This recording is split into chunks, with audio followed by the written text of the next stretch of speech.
Okay, so in one of the discourse, Buddha said that like a cloth, like a piece of cloth, which is white, totally white and clean, will absorb color, all kinds of color.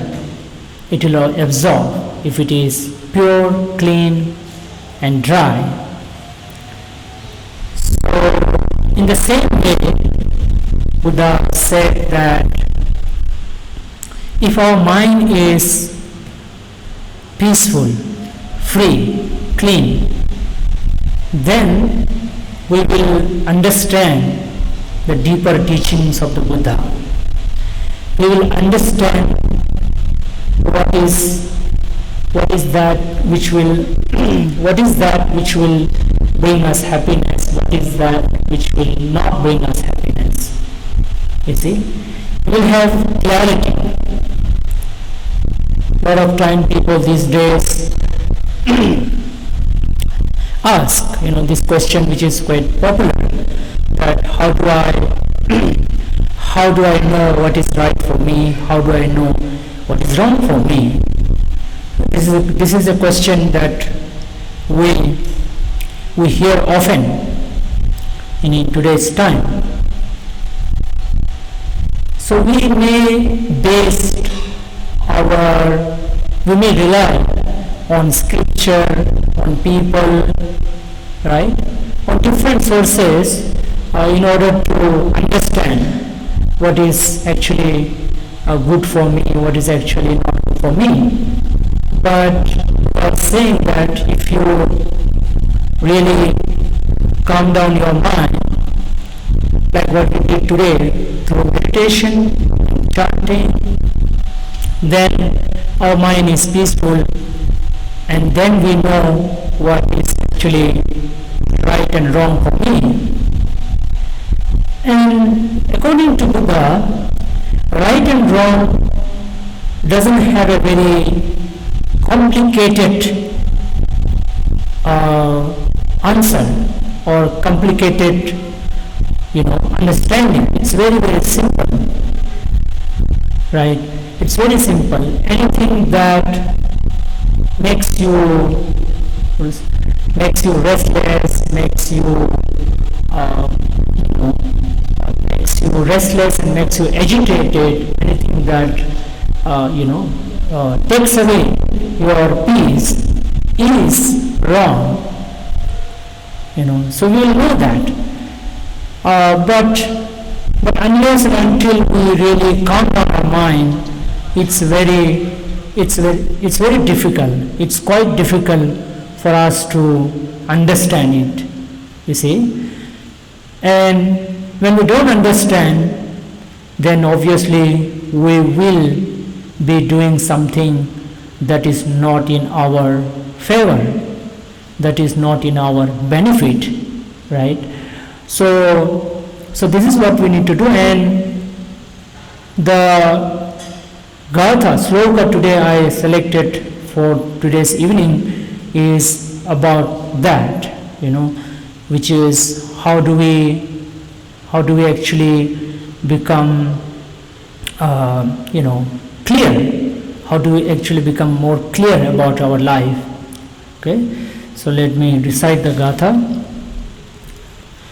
Asajjhaya malamanta anuttana malaghara malang vannassa kosajjam pamado rakkhato malam.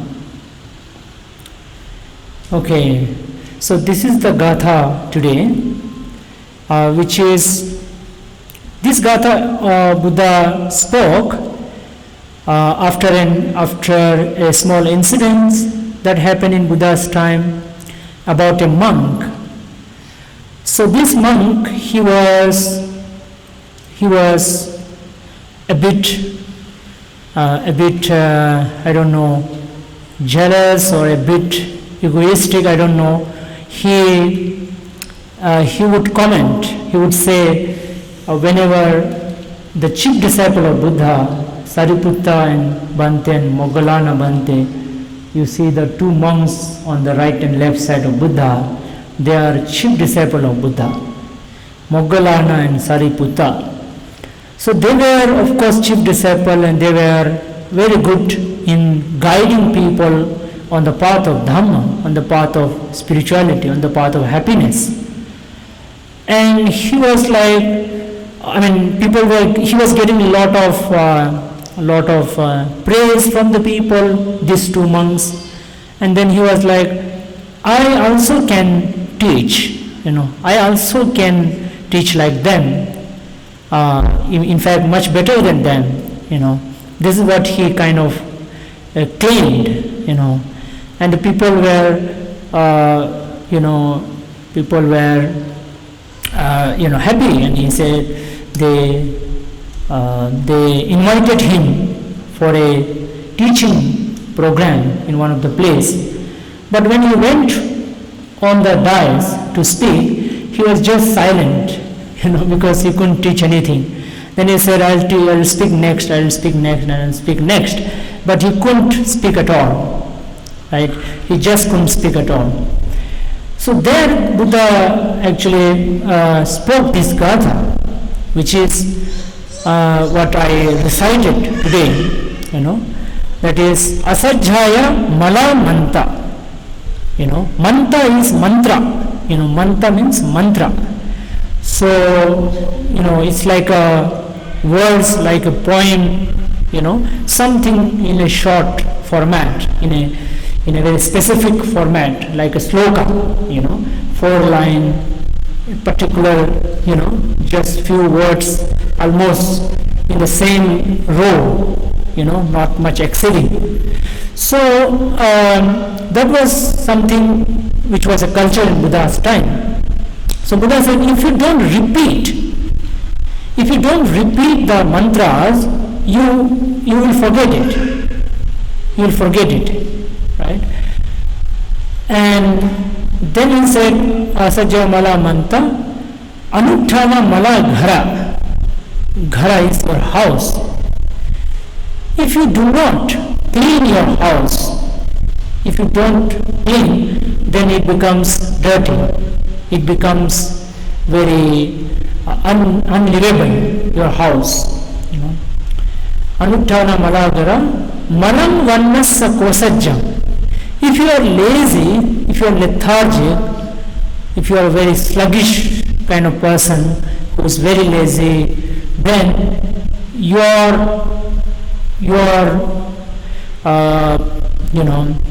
beauty, Buddha said, will be not visible, will not be there. So now here beauty means that you will look very very dull, right? If you are a lazy person, if you are not active, if you are not physically, mentally active, you will look very dull, right? You don't look very much vibrant. There is no vibe in your personality, in your face. Malam manasa pamado rakhato malam. Somebody who is a caretaker, if that person is heedless, or in other words careless, then he can't protect. So these 4 things Buddha mentioned. So this of course sounds very simple, of course, but if you really look into our own life, we will see that many a time we don't repeat something, right? We become bored, right? Something which is good, we have to do it again and again, but we become bored when we don't want to do it, right? Something which is healthy or good, we have to do it again and again, right? But if you don't do, then we won't become expert in that. But then you see, we forget about it. We don't really repeat it again and again. So you see, these days we hear about affirmation. You might have heard of affirmation. It's quite a trendy thing these days. That you have to do this affirmation. And I think that is nothing but repeating your own way of life, I would say, your own way of life. Certain perspective, certain views, certain path that you really take upon yourself. Maybe I would suggest you to write it down, right? Write it down and repeat it again and again. And not necessarily that we are totally sort of stubborn about our views and perspective. It can change, but only we should change when we get some newer perspective on the same perspective that we already have, right?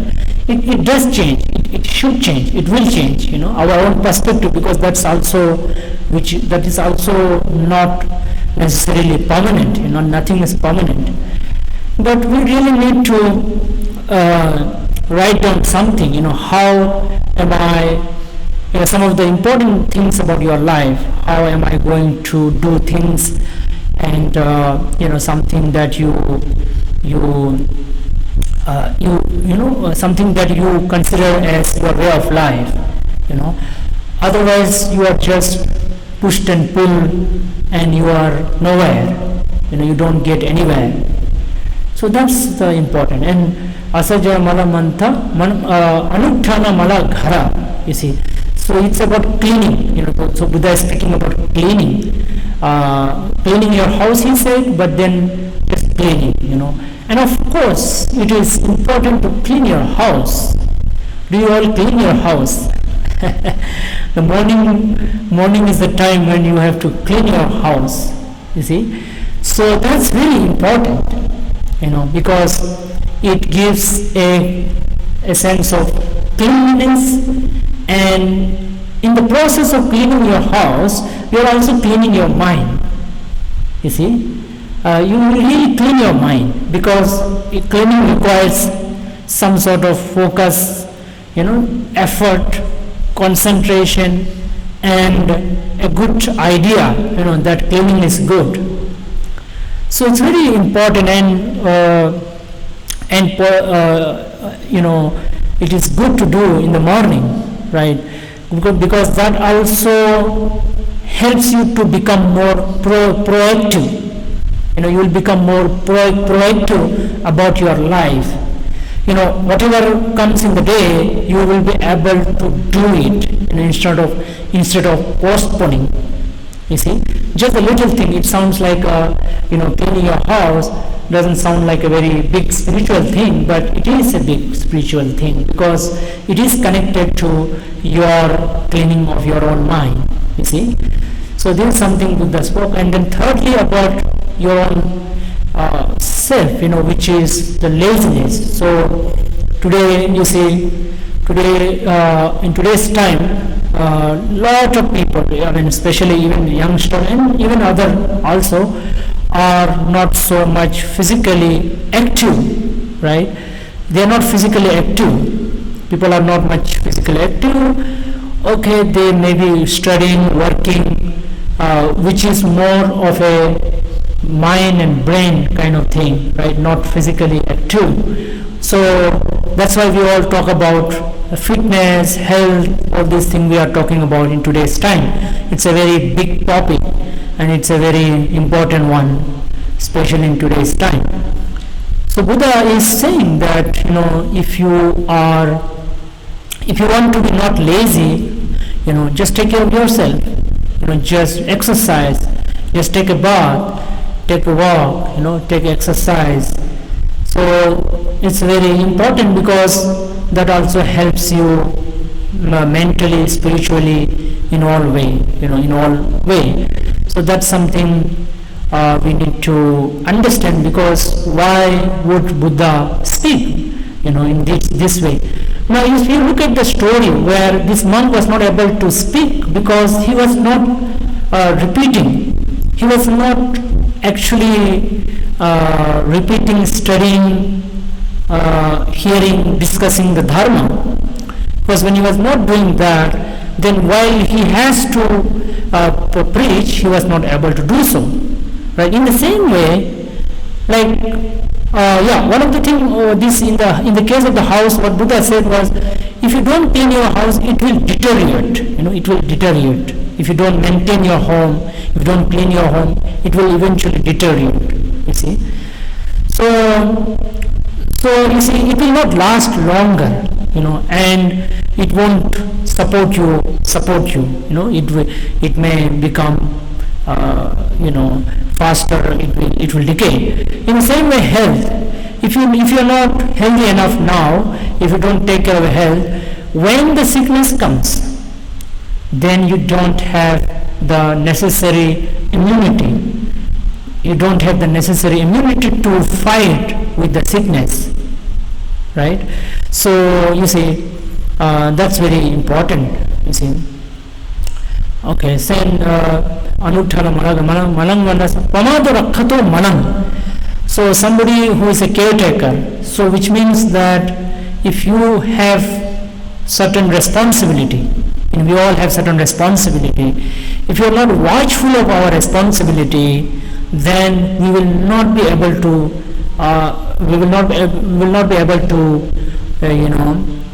be responsible or do our things as a responsible person. You see, so you need to be very watchful, careful. But of course, Buddha in this gatha, rakhato is like a watchman. You see, if you're not watchful, if you're not careful. And I think in a meditation, it is also speaking about meditation, I feel, because in meditation you are being watchful of yourself, your thought, emotions, feelings, and your life in general, right? You get all different angles of your life. You get different perspective about your life, when you meditate, So this is what Buddha spoke, and in this I feel the bottom line of this particular gatha sloka is that you need to be getting yourself prepared. You need to prepare yourself all the time,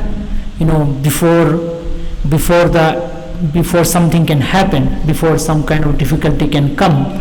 So you really need to do that. You really need to take care of yourself, do things on a regular basis, you see. So whatever it is, we need to just do on a regular basis, on a day-to-day basis. We really need to focus on our day-to-day life. So when you do that, then you are prepared, when something really strikes you, you see. Different challenges that comes in our life, we will be equipped enough, because we have been already training ourselves, we have been already sort of taking care of ourselves, whether it is health, whether it is cleanliness, whether it is mindfulness, whether it is your own perspective, your own path.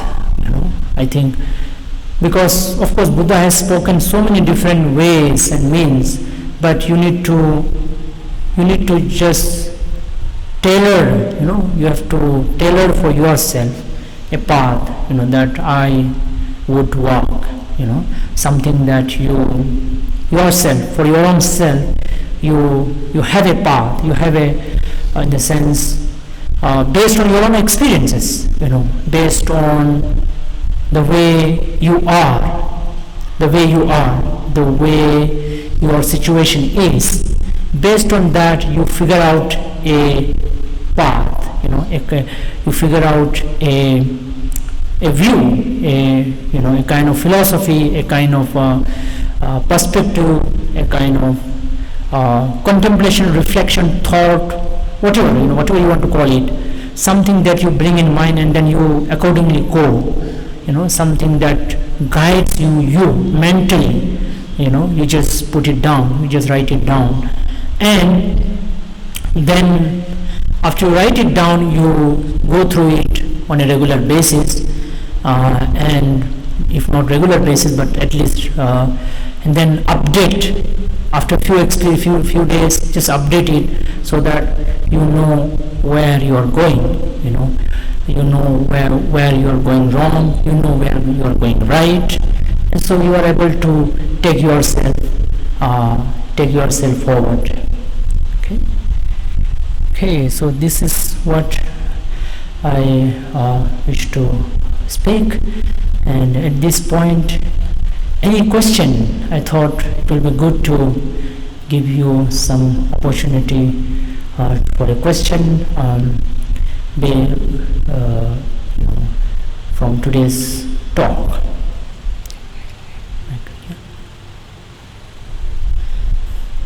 Yeah, raise your hand if you have any question. Yes, loudly. Yeah.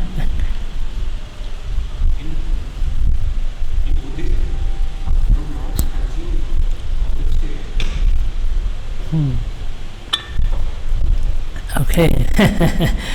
Okay. Please, Sirama, what's your name?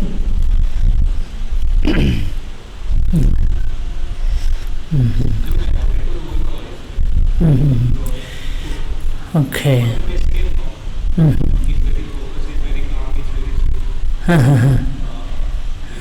Okay. Yeah. So.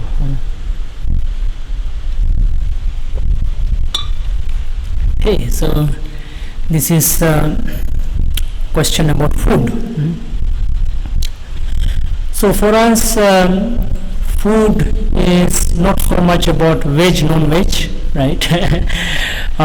It is about the quantity of food and the timing of the food. Quantity and the timing is more important than the kind of food for us, So, which means that as a monk, we eat only between sunrise to noon, which is roughly 6 to 12, morning 6 a.m. to noon 12 p.m. That's the time we eat food, It's like some light breakfast at morning 6, and then around 11:30 we have the main meal, Post that we don't eat anything, we just drink tea, juices, something like that, Maybe once in a while we may cheat also, okay? If we are out and traveling or whatever. But this is our lifestyle, right? So now today you all hear about intermittent fasting, you hear about keep your belly empty for 12 hour, 18 hour, right? You hear about this, right? A lot. So this is something that Buddha recommended for the monks, But this is not something he recommended for general public. For them, during some special days, new moon day, full moon day, ashtamis, they can take this particular practice as well, right? So timing is really important, because otherwise you are, as a monk, of course, because monks are a bit away from the day-to-day, life. So when you have a timing, it's a discipline, and mostly it is about discipline, and it's also about culture, because the monks at that time used to go from house to house for food. They went cooking. These days we cook, but in those days it was not the case. So going in the night for food is not, of course, advisable, right? That was one, culturally. And secondly, it is also about the monks. They are mostly meditating, and few learning and discussion, but mostly meditating. So as a meditating monk, you don't really need so much of food, right? That was one. And there are some health benefit which Buddha mentioned, you see. So the timing is something very important, which even even general people can also practice, which is, I always tell people that you have a good breakfast, like a good breakfast, and then your lunch, and night you shouldn't eat too heavy, right? It is not advisable to eat too heavy in the night. Try to eat dinner as early as possible and as light as possible. You can have dinner, but as light as possible, as early as possible, because your body needs rest in the night. If you don't rest your body, then how can it recover itself, the body? Okay, so the timing part, something important. And what next I was telling, one is timing, and the second is quantity. Quantity I already just now mentioned, right? So he said that we shouldn't eat full, because if you eat full, you will feel lazy, you will feel lethargic, lazy. So we shouldn't eat full, not especially in the night. Especially eating in the night full is not again advisable, right? But of course in the morning hour it is good, in the afternoon as well it's okay. So the quantity, with regard to kind of foods, monks are supposed to eat whatever is offered. So if you bring veg, non-veg, whatever you bring, the monk should eat. There is no, if you bring idli, sambar, or momo, or what else, burger, pizza, whatever you bring, monk should eat, right? If you bring chapati or jawar ki roti or ragi mudde, ragi mudde in Karnataka we eat, it's very healthy. So I was in Bangalore for 15 years, so we used to have ragi regularly, but here we don't see much. So whatever you bring, we have to eat. Okay, so, but then there are certain rules with regard to non-veg, which is when we are invited to the house, if you invite us to your house for a food and blessing, that time if I have a doubt, if I see or hear that that particular animal was specifically killed for me, if I have a doubt, I have seen, if I heard, then I am not supposed to eat it. That's the only condition we have. Okay, another condition is there are certain animals, some 10 animals Buddha mentioned, those meats we cannot consume. Those are, we don't eat regularly, like a bigger animal, like tiger and all those things, we don't eat anyway, right? Yeah, so those are the condition for veg, non-veg thing, you see. So, yeah, that is for monks, especially, but for you, too much of consumption of non-veg, of course, you have to consult somebody who is expert in food expert, who has some scientific back, understanding.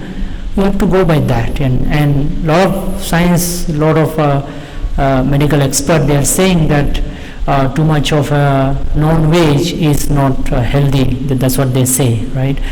And at this, once in a while one can maybe have, and then again it's a personal choice also. It's also about personal. Within our Buddhist tradition, there are some who are totally vegetarian, especially this Chinese tradition and some of the Tibetan tradition, and basically the Northern Buddhism. So they do have such practice wherein they are completely vegetarian, but traditional Buddha did not prescribe. In fact, somebody suggested Buddha, but Buddha said, no, it's I don't totally agree to vegetarianism, especially for monks, but for householder he did not also say anything much. They should eat, not eat. No, in nowhere I hear Buddha saying about that. But of course he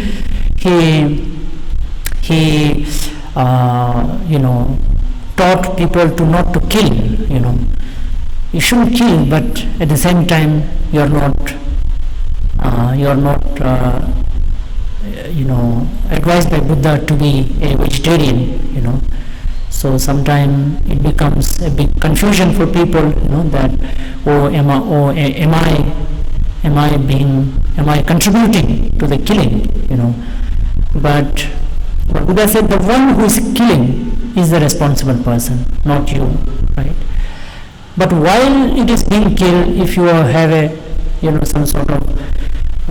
some sort of involvement, if you are indirectly involved, then but it is, some people say, okay, you are indirectly supporting, but indirect thing is something that we are not responsible, right?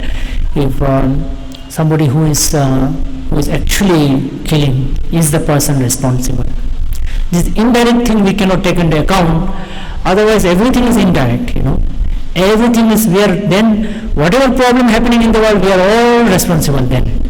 If you look at this indirect involvement thing, then we are responsible for any problem that is happening in the world, indirectly, whatever, right? So this is what the thing is. And of course one should, if one really feels that it is not good, then one can give up, but no hard and fast rule there. Maybe, yes, thank you. So one more question maybe before we conclude. You have? Yeah. I think you take the mic so everybody can hear. दे दो ना, शमन जी के दे दो.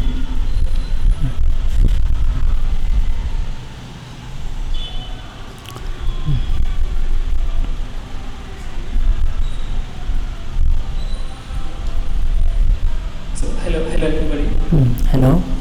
Just want to know about how to deal with stress and distractions. I mean, meditation and how everybody will say that. Like everybody defaults, right? So dealing with stress and distractions. Can you throw some light on this? Okay, stress and distraction. Stress and distraction. Okay.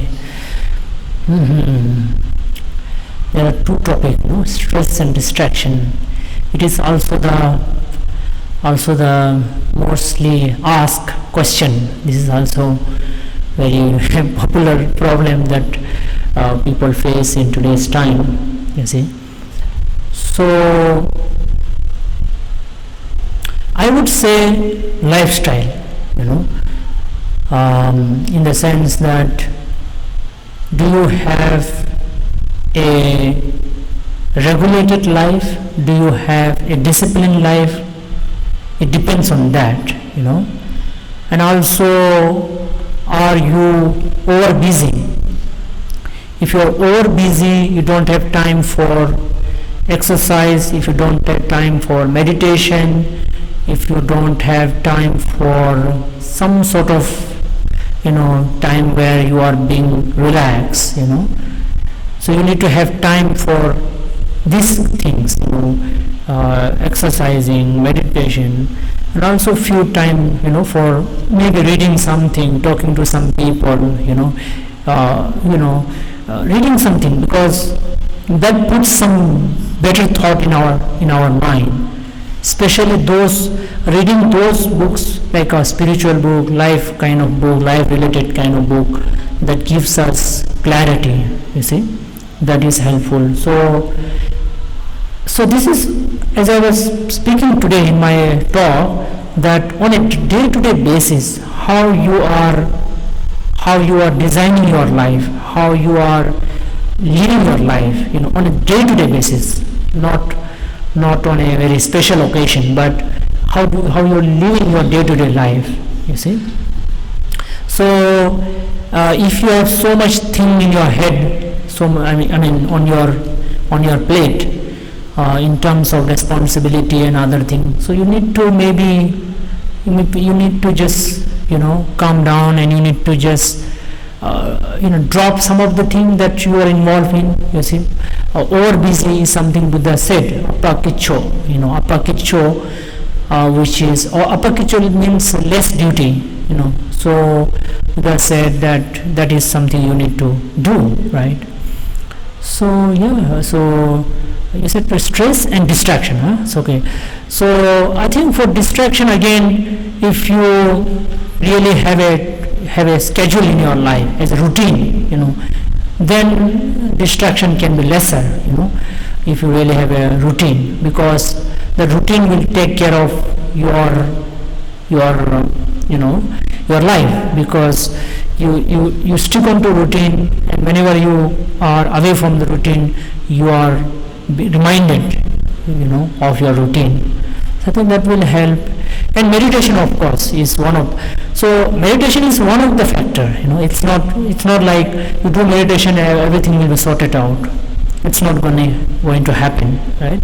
So meditation is one of the important pillar, important step, that tool, important tool for stress-free and distraction-free life. But at the same time, you also need to look at your other needs, like physical needs, that is good sleep. You really need to have a good sleep. You really need to have good exercise. These two are quite important. That is physically. Physically, we can say eat healthy. You have to eat healthy. Once in a while, cheating is okay. Some kind of unhealthy is okay, but